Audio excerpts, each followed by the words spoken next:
மக்களே வணக்கங்க. நம்ம முருங்கைக்கீரைய வந்துட்டு கட்டிங்ஸ் மூலியமா வளர்க்கலான்னு சொல்லிட்டு ஒரு 2 மாசத்துக்கு கிட்ட இருக்கும். ஸோ 2 மாசத்துக்கு முன்னாடி ஒரு கட்டிங்ஸ் போட்டிருந்தோம் இல்லையா?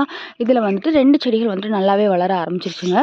ஸோ அதில ஒண்ண வந்து வேரோட எடுத்து பார்க்கும்போது, இதுல வந்து வேர்கள் வந்து வளர்ந்துருக்கு. ஸோ இத வந்துட்டு நம்ம ரீபாட் பண்ணிடலாம். இப்போதைக்கு ஒரு 7 கேலு பேக்ல தான் வைக்கிறேன். இதுக்கு வந்து பாட்டிங் மிக்ஸு அந்த பேக்லாம் ரெடி பண்ணிட்டு தான் இனி பெரிய பேக்கில் வைக்கணுங்க. ஸோ நார்மலாகவே இதை வந்துட்டு ஒரு 12க்கு 12 பேக்கில் வச்சோம்னாலே சூப்பராக அது வளரும். என்ன பண்ணோம் அப்படின்னா, முருங்கை மரத்தை மட்டும் நம்ம கட் பண்ணி வளர்க்கும்போது உங்களுக்கு வந்து எப்பவும் கீரையும் காய்களும் கொடுத்துக்கிட்டே இருக்குங்க. ஸோ இந்த மாதிரி நம்ம கீரைக்காக கட்டிங்ஸ் போடுறோம் இல்லையா? ஒரு மரம் வளர்க்குறோம் அப்படின்னா அதை வந்து கட் பண்ணுவோம். அதை நம்ம எடுத்து இந்த மாதிரி கட்டிங்ஸ் போட்டு வச்சிங்க அப்படின்னாலே சூப்பராக தளிர்விட்டு வளர்ந்துடும். அதை வந்துட்டு நம்ம மறுபடியும் ஒரு மரம் மாதிரி வச்சு நம்ம வீட்டுக்கு தேவையான கீரைகளை நம்மளே பறிச்சுக்கலாங்க. ஸோ இன்னொரு கட்டிங்குமே பார்த்திங்கன்னா நல்லா பெருசாக வளர்ந்துருச்சு. இது நல்ல தடிமனான கட்டை. இதுவும் வந்து வேர் போட்டிருக்கு.